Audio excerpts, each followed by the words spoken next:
Kulasekarapattinam rocket ஏவுதளத்தின் கட்டுமான பணி தொடர்பான ஒப்பந்த அறிவிப்பு தற்போது வெளியிடப்பட்டிருக்கிறது.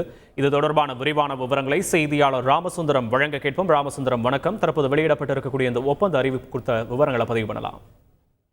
இந்தியாவின் இரண்டாவது ராக்கெட் ஏவுதளமாக அமைகிறது அந்த குலசேகரப்பட்டினம் ராக்கெட் ஏவுதளம். இதற்கான அந்த அடிக்கல் நாட்டி அந்த பணிகளை பிரதமர் நரேந்திர மோடி கடந்த பிப்ரவரி 28ஆம் தேதி தொடங்கி வைத்தார். அதனை தொடர்ச்சியாக ரோஹிணி ராக்கெட் ஏவப்பட்டு ஒரு சோதனை செய்யப்பட்டது. இந்த நிலையில தற்போது அந்த கட்டுமான பணிக்கான டெண்டர் நோட்டீஸ் வெளியிடப்பட்டிருக்கிறது. 20 கோடியே 29 லட்சம் மதிப்பிலான அந்த கட்டுமான பணிகள் மேற்கொள்வதற்காக அந்த அறிவிப்புல குறிப்பிடப்பட்டிருக்கிறது. தொழில்நுட்ப சேவை கட்டிடம், ஏவுதள தீயணைப்பு நிலையம், அதே போல SSLV லான்ச்சிங் பேட் ஆகியவை கட்டுவதற்கான அந்த கட்டுமான பணி நோட்டீஸ்ல குறிப்பிடப்பட்டிருக்கிறது. கட்டுமான பணி, எலக்ட்ரிக்கல் வேலை, அதே போல ஏசி நிறுவக்கூடிய வேலை உள்ளிட்ட அந்த அனைத்து பணிகளும் இதுல செய்வதற்காக இந்த தொகை ஒதுக்கப்பட்டிருக்கிறது.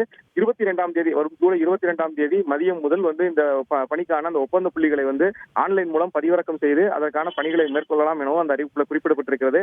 இந்தியாவுடைய இரண்டாவது ஏவுதளம் கட்டுமான பணியை தொடங்கி 2 வருடங்கள்ல முடிப்பதற்கான நடவடிக்கை மேற்கொள்ளப்படும் என ஏற்கனவே அறிவிப்புகள் வெளியிடப்பட்டது. தற்போது கட்டுமான பணிக்கான அந்த டெண்டர் நோட்டீஸ் வெளியிடப்பட்டிருப்பது மக்களிடையே ஒரு மகிழ்ச்சியை ஏற்படுத்தியிருக்கிறது.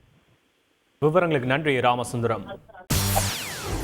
செய்திகளை உடனுக்குடன் தெரிந்து கொள்ள உடனே சப்ஸ்கிரைப் பண்ணுங்க.